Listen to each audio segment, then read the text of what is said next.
Hey guys, Dabu7 with an earthquake update. As you can see here on this map, 7.2 has struck in Myanmar. Now they're saying on USGS that this is a 7.0 at a depth of 131 kilometers. So it is pretty deep, not looking to be a very shallow quake. And to show you guys where it is situated here,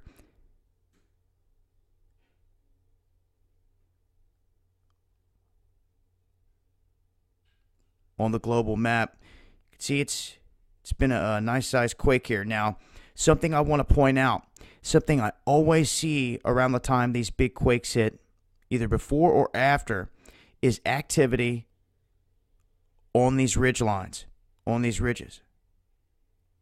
Sometimes down here in the teeth of the Serpent Head, and then all the way up this ridge, working their way up toward Iceland. And you can see here the northern mid-Atlantic ridge active. All these spots active within 24 hours of the big quake. Areas that we've seen big quakes recently but have been kind of quiet, in areas that we've also seen mass animal deaths, have been areas down here, like in the pinch of these plates.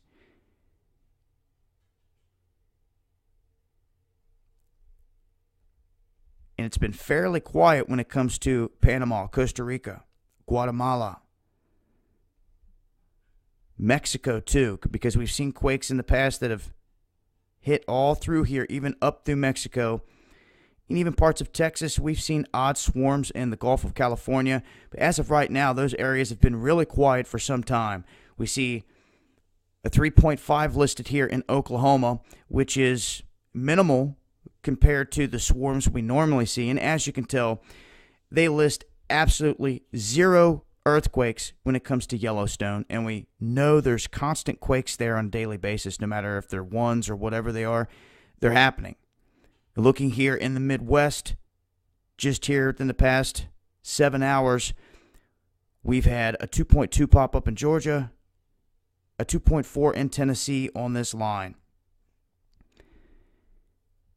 Now, we've been seeing an uptick in these smaller quakes like this. Many people don't pay attention to them because they're so small, but there's been more happening around this area, specifically around the New Madrid. And in some of the more recent earthquake updates I've done, I've talked about just that, the keyhole here, which is called the New Madrid. Right there. They've hit right there on that land island many times, which this, I call it a land island because it's unique. You'll see that this is Tennessee down here, and Missouri dips down and surrounds this whole area, but yet this land in between is Kentucky. And then it's surrounded by the river, the water here. So it's connected by land to Tennessee, surrounded by water, and surrounded by Missouri, but yet it's Kentucky. And this is the area that holds the infamous name of New Madrid, where we're overdue in this area. Not to say that you're going to see any quakes of massive magnitude hit anytime soon, but if you're going to see any, I would say you're probably going to see some smaller activity beforehand. Now, back when the big quakes did hit in this area, there were sand geysers that they had noticed, and they had realized somehow the sand was coming up and being ejected and causing these mounds, and they were thinking that maybe it was like natural gas release, methane release. These gases was pushing the earth up and creating these mounds, and they kind of went unnoticed until right up when the quakes hit. It wasn't until afterwards, when the quakes hit and made the Mississippi River flow backwards, that they went back and they looked at all the damage and they said, what are these mounds? And they attributed those mounds to popping up from the release. All right, now we've got an update here, and I'm not so sure. Well, on the quake map here, they're listing this, as you can see, now as a 7-pointer at 100 kilometers deep. And that's all the same quake that it's registering. It's not multiple 7-pointers that just struck in this area. Sometimes that can be confusing for people that are just taking to these earthquake maps. It looks like USGS is stuck with the 7.0 on this reading. Once again, we'll look here at the maps and you can see where it hit here on the global map. And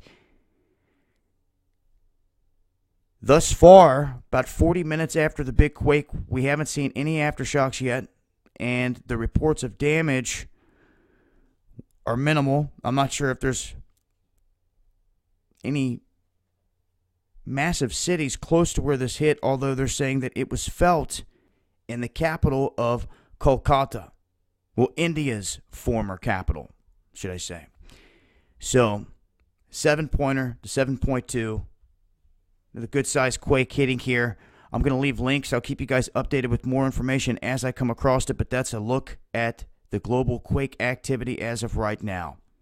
This has been Dabu7 with an earthquake update.